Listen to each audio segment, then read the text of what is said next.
Let's bring in Rick Sutcliffe, ESPN baseball analyst, and, of course, former Cy Young Award winner. Hey, Sud, how are you this morning? I'm doing great, Dano. I will admit it's kind of early here in San Diego, but we love you getting I'm on. happy to be with you again. I got in a lot of trouble the last time I was on with you. I guess I started rambling and telling some stories and stuff, so we'll try to stay away from that this morning. Wait, which specific story got you in trouble? I don't know. I got several calls. People thought they were kind of funny. You know, the funny part about it was really the funniest thing that you asked me a question like what's happened lately. The funniest thing that happened the last month of the season, we've been working with David Ross at ESPN the last couple of years, and Boog Shambi and I did some games there in September. Well, we go into extra innings in Boston, and David, I don't know if this is norm or what, but he went to the bathroom like for the fourth time. Well, he gets up, and, at times, sometimes there's a quick inning. When he comes back in, Dan, you can picture this. He sits down real quiet because we're on the air. And as he sits down, he puts the headset on. I look to John Shambi, and I go, I had him stop. I go, John, that's a great point. I go, David, what do you think? And he had no idea what you guys are talking about. Dano, he had no clue. We're on camera, of course. You got to give the producer a heads up to put it on. He turns bright red, and this is great. He goes, I don't know what you're talking about. I was in the bathroom. He goes, we start laughing. He goes, I didn't know I was working with two camels. So that's what they were mad about. I should have shared that, but as usual, I drew a blank on that story. So, what did you expect to happen in this World Series? Nothing different, Dano, than what we saw all year long. The Boston Red Sox dominated the regular season. We saw what they did in New York. I think probably the most impressive thing was how they went to New York in the division series and won 2 games there. They celebrated at Yankee Stadium. They go to the World Series, the reigning World Series champion, the Astros, and they go 3-0 down in Houston. Of course, they're celebrating out on their field. And then you just even though things didn't go right in Game 3 when they lost in 18 innings, you had the feeling. You just knew when you saw some of the interviews, you saw some of the things that went on with the club. They didn't take it as a loss. They looked at that as a positive with the way some guys stood up. Nathan Eovaldi, I mean, come on now. I mean, a lot of people might not have even known his name. You knew he's out of baseball, a couple of Tommy Johns. I think you and I both agreed, Dano. I'd like to have him on my team anytime, anywhere. Yeah, and I also think when you look at the World Series, a lot of times we focus on the negative right after the World Series. We should celebrate what the Red Sox did, but it feels like Dave Roberts is going to be under the microscope for a little while. What kind of thoughts, questions did you have with how he handled his pitching staff? I think I really had more questions about the handling of the staff last year in the World Series than I did this year. The one big question, Dan, that I had that I didn't understand was in Game 4, he brings Kenley Jansen in to pitch the 8th inning. And I might be missing something here because I did not do the series. I watched it, of course. When you're watching it, you're at a party and there's a lot going on. But what I didn't understand, he brings Jansen in with a 4-3 lead in the 8th inning. He gives up the home run to Steve Pearce. Okay, it's tied. Well, if the score was 4-3, you're going to run him back out there in the 9th inning. That was your plan, I guess, was to pitch him in the 8th and 9th. Well, you didn't pinch hit for him. I mean, he only threw 10 pitches. My biggest question for Dave Roberts, if I would have been in the managers' meetings yesterday, was why? Okay, it's tied 4-4. Dan, we know that every manager in baseball, when you're tied at home, you put your closer in for the top of the 9th to give yourself a chance to win it in the bottom of the 9th. With him only throwing 10 pitches in the 8th inning, my question would have been why didn't you send him back out there for the 9th? Why am I seeing Dylan Floro out there in Game 4 after you just won Game 3?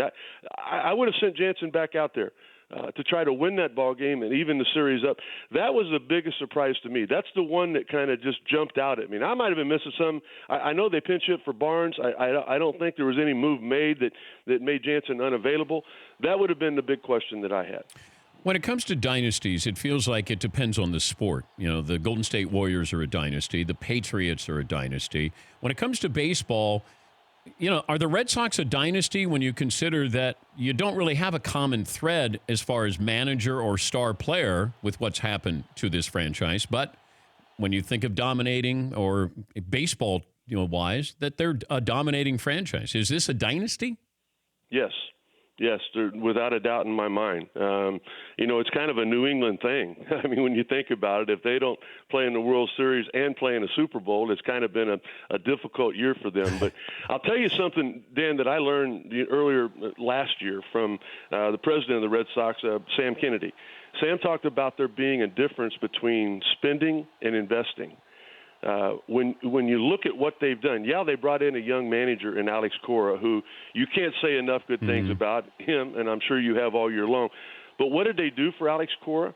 They brought in Ron Renicky, a guy who was, with the Angels in 2002 with Mike Scioscia. He managed in Milwaukee. I don't think there's a better bench coach, third base coach in all of baseball than Ron Renicky. So you don't bring in a rookie manager and not support him with somebody that, is going to have his back in every situation. The one thing that stands out at me about Alex Cora the first month of the season was he, in a ninth inning with a one-run lead, he didn't put Jackie Bradley Jr. in center and take J.D. Martinez out of the game. And after the game, it didn't have anything to do with the outcome. They won. But after the game, the Boston media was like, hey, why didn't you make that move? And, Dan, but a lot of people out there might not know. Alex Cora said, I didn't think of it. I didn't think of it. Like, you know what? The media's ready to pounce on him, and after him saying that, you can't do that. Now, listen to this, and Ronnie's going to be mad at me, but a month later, I asked Ron Renicky, I go, hey, how come you guys didn't do that? And he goes, I love what Alex Cora said that I didn't think of. He goes, well, Sut, that's not exactly the truth. I go, what's the truth? He goes, he kind of did that just to deflect the media. He goes, we talked about putting Jackie Bradley in there, and he asked me what I would do, and I said I wouldn't do it because J.D. Martinez's spot comes up fourth in the bottom of the ninth. If they tie it, we're going to lose his bat. And Alex goes, okay, let's leave him in there then. So, it's that personality. It's that ability to communicate not only in the clubhouse but with the media, with the public. We know the one thing he did when he signed his contract. He called Sam Kennedy, Tom Warner, and John Henry back. He said, I need one more thing. They're going like, okay, he needs another year. He needs more money. What is it? He goes, I need a plane full of goods to go to my country in Puerto Rico. I want to be on that. I want to go down there and help Puerto Rico. And they just lit up. And the last thing I heard, I think they've sent 4 or 5 planes down there to help. So that tells you a lot about the human being that the Boston Red Sox hired. He's Rick Sutcliffe, the ESPN baseball analyst, joining us, Dan Patrick Show. More likely to be in a Dodger uniform next season, Manny Machado or Clayton Kershaw? Oh, Kershaw will be there.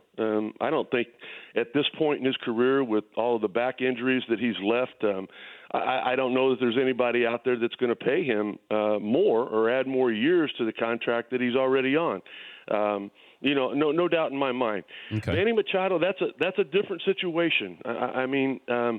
A couple of things that went on in the playoffs and a couple of things that were said, I don't know if it's going to cost him more money or not. We've seen owners go crazy on contracts when you got a chance to add a talent like him. I like Manny Machado a lot, but with what he did by going by there and kicking the ankles, what he did in the Milwaukee series, some of that stuff is when an ownership asks their key players, do you want to add that to your team or not? I think there's going to be some guys that are a little hesitant about that. So no doubt in my mind that Kershaw, and I've been wrong many times, but that Clayton Kershaw will continue to end his career in a Dodger uniform. Scott Boras on a side topic says that he's already got an offer and it's already wrapped up, even though it's not official, with Bryce Harper. A, do you believe that? And B, if you do, where is Bryce Harper going to be next season?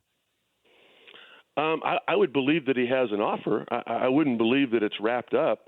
I mean, Bryce, he's earned the right by playing this out and going by the rules to become a free agent.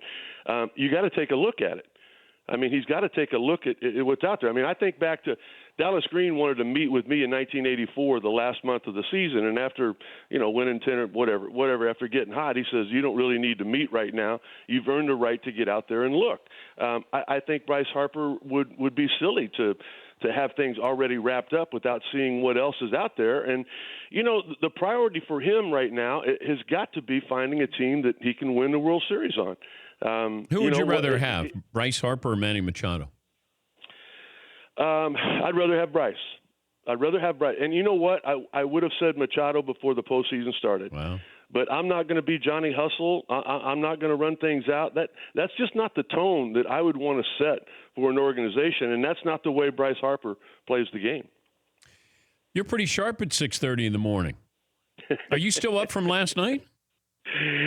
No, I'm not. I tried, partying with Bill Murray one time, and then I went on the air that night. That, as you know, didn't work out real well for me. So I did lay it down. Hey, I want to share one thing with you too. One thing that I really thought was the key to the Boston Red Sox this year. They hired away the assistant hitting coach from a year ago from the Dodgers, Tim Hires. Tim Hires told me, I said, how did you guys put it together offensively last year? He goes, we started something along with the hitting coach, Turner Ward, called hitters meetings. And, Dano, it's a lot like what you and the Danettes do every morning. You guys talk about who the guests are, what the questions should be. I know you include your staff a lot, as everybody should. This was the key. Tim Hires told me something that the Dodgers were trying to hide. In the hitters meetings, what they did there was they included Justin Turner. And Justin Turner would speak. He would go out and apply it. And as Dave Roberts told me, once it's out in the universe, you own it. You got to go out there and apply that. Well, all of a sudden, all the Dodgers bid in on that. Well, when Hires came over to Boston, he got J.D. Martinez to buy in on it. Because, Dano, if you're not the one leading the show and you don't encourage everybody in your office to say something, then they're not going to say anything. Well, when all of a sudden J.D. Martinez is telling Mookie Betts, hey, what are you going to do off this guy? Well, to begin with, Mookie was like, well, I'm just going to see it and hit it. Well, that's not enough. What are you going to do? What are you looking for? I tell you what, these hitters meetings that the Dodgers came up with last year and the Red Sox applied this year, I think is a huge key to the reason those were the last two teams standing in baseball this year. Refresh our memory. How banged up were you after you went out with Bill Murray? I didn't feel banged up at all. In fact, I don't know that I ever felt better. When did you know you were in trouble when you were on the air? You know what? I didn't know it at all. I didn't even realize they had pulled the plug on me. I didn't know that. It was so funny. So he spends the night with me, right? And we drive to his course, just about an hour away from San Diego, Palma Valley. We go up there, and I never turned my phone on. We played all day. We're sitting there having lunch, and all of a sudden I turned my cell phone on, and smoke was coming out of that thing. I'm going, oh, boy. Well, I had a text message, and I'm asking everybody out there, if you had a message from your wife to call her or your agent, Barry Axelrod, who, ASAP, I mean, who you guys going to call? Exactly. Yes. Exactly right. Well, my first thought was something had happened to my grandpa, because, I was raised by him. And when Barry told me that, do you know what's going on out there? I thought, I lost my grandpa. And he goes, I said, is Grandpa okay? He goes, yeah, he's fine. He goes, but you're all over the world. And I go, for what? I mean, I don't know that at that point I even knew that I'd gone on the air, but it actually turned out kind of great. You know Norby Williamson better than I do. Yeah. Norby was great. I had to call him, and he goes, we've been trying to get a hold of you. And I said, I know, I'm sorry. He goes, if you ever do that again and don't call me, he says, you're in trouble. And I got a little upset. Like, what do you mean? Wait, what are you talking about? And what he was talking about was if you ever play golf with Bill Murray again and you don't call me, he said you're in trouble. So I got a week off, which, it was kind of embarrassing, but we're back at it now. Sut, good to talk to you again, bud. Thank you. Hopefully I'll see you in spring training. Sounds great, brother. I look forward to it. That's Rick Sutcliffe. Man. And you think Sut's funny or entertaining here? Boy, if you're out and you're having a couple of beverages, he's the Pied Piper. He's got a million stories. For more Dan Patrick Show, tune to Audience Channel 239 on DirecTV or download the Dan Patrick Show app.